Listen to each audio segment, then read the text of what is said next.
Israel says 4 soldiers have been killed by a Hezbollah drone attack on an army base in the north of the country.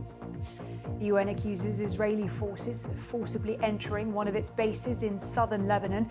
A spokesperson for the peacekeepers says repeated incidents are making him question Israel's motives. They're making us think, why are they doing it? The BBC reports from the front lines of Ukraine's war with Russia in the almost deserted city of Pokrovsk. And SpaceX successfully catches a rocket booster for the first time ever as it returns to Earth after the launch of its Starship craft. A petition to stop Chris Brown performing in South Africa over several previous allegations of violence against women has gained over 20,000 signatures. Tickets to see the Grammy Award winner in Johannesburg sold out in less than 2 hours. But the concert has led to a renewed focus on the country's high levels of violence against women, with campaigners saying that it sends the wrong message. And thousands have taken to the streets of Madrid to demand more affordable housing amid rising rents in Spain. Demonstrators also chanted anti-tourist slogans. Well, the city has been at the forefront of a debate around tourism, with a growing number of short-term holiday rentals increasing prices and reducing long-term capacity. And the government has admitted it had to have a conversation with logistics firm DP World to secure a £1 billion port investment after one of its subsidiary companies was criticised by the Transport Secretary. Louise Hay called for a boycott of P&O ferries and criticised its record on workers' rights. Business Secretary Jonathan Reynolds said that her comments didn't reflect the government's stance. More than 100 venues across Britain are backing a new law known as Martin's Law to protect the public from terror attacks. It's due to be debated in the House of Commons later. The bill is named after Martin Hett, who was killed alongside 21 others in the 2017 Manchester Arena terror attack at the age of 29.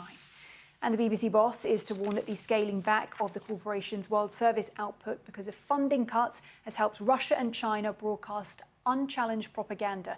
Tim Davie is expected to say in parts of Africa, Latin America and the Middle East, facts-based journalism is being replaced by state-sponsored propaganda.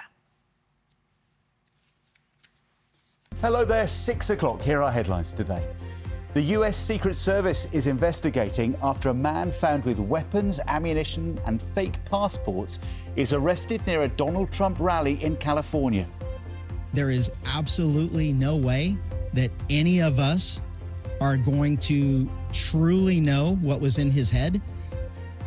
The public inquiry begins into the death of Dawn Sturgis, who was poisoned by a nerve agent in Salisbury 6 years ago. Several soldiers are killed and more than 60 people injured in a Hezbollah strike on an army base in northern Israel. Good morning. Revolut was named in more complaints about fraud last year than any of the UK's biggest banks or e-money services. We hear from the customers who say they lost thousands to scammers.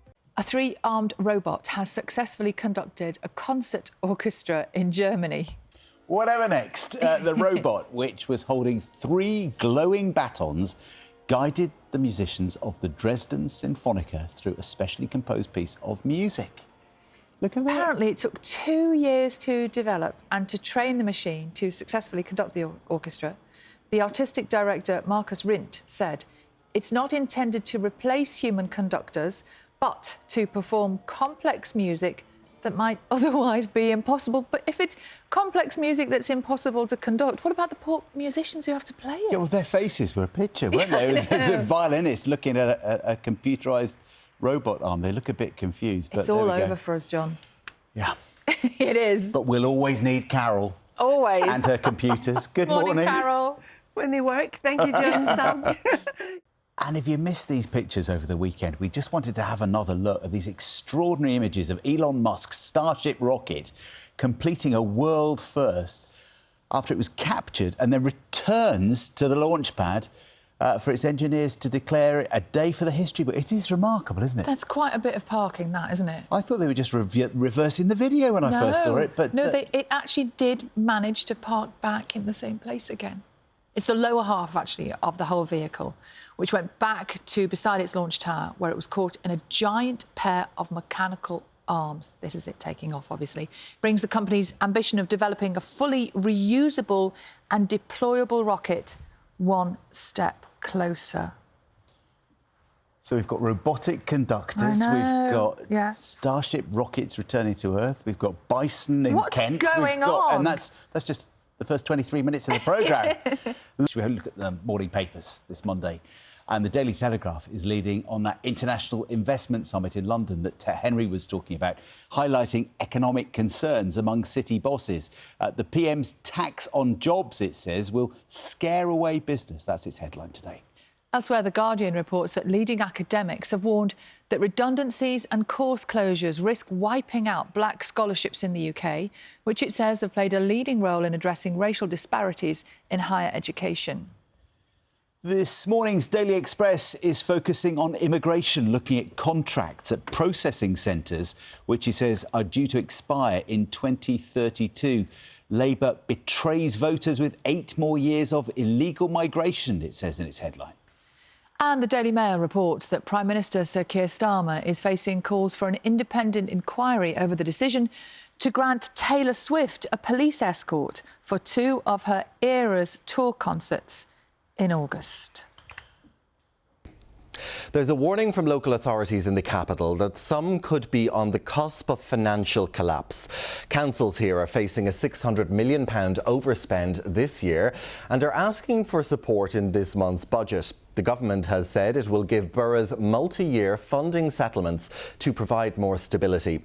Bromley Council in South London says it's among those at risk as it receives less money than those in Inner London. It's the outer London boroughs that are falling over the cliff first. Some have gone already, some we know are about to go. Even good old Bromley is on that conveyor belt. We think we have about 3 more years left in us before finance becomes unsustainable. London's new super sewer, designed to reduce the amount of raw sewage that flows into the River Thames, has opened for the first time. Known officially as the Thames Tideway Tunnel, data shows that during a storm last month, it captured almost 600,000 square metres of sewage. The project, which took 8 years to build at a cost of around £4.5 billion, was paid for by increasing water bills over several decades. Now, the British Library is unveiling a major new project, and it's nothing to do with books. Hundreds of solar collectors have been installed on its roof with the aim of generating energy and cutting the building's carbon emissions by 55 tonnes a year. It's said to be the largest solar heat project of its kind in the UK. Today at 6, the phone call of a father to the police admitting he'd killed his 10-year-old daughter. He said he'd beaten Sarah Sharif. Police then found her dead at home in a bunk bed. Now in court, he's blaming her stepmother, and her stepmother is blaming him.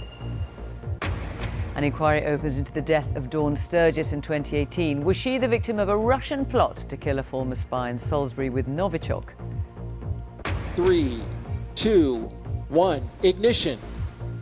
Blasting off to explore one of Jupiter's moons, where there's potentially twice as much water as on Earth. And fresh controversy for Strictly, after what appears to be an awkward moment is caught on camera.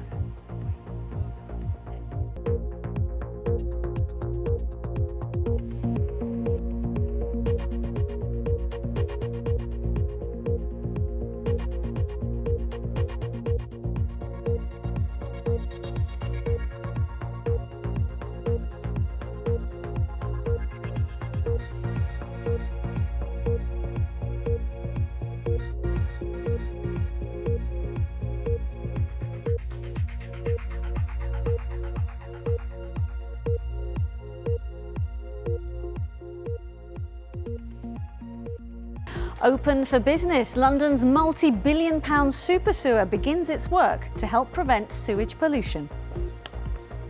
We're going to dramatically be reducing the amount going into the river, so that's going to be really good for marine life, just general water quality that will then go out into the Thames estuary. Also on the programme, Chris Cabba was shot dead by a Met Police firearms officer 2 years ago. Today, a jury at the Old Bailey hears him give evidence for the first time.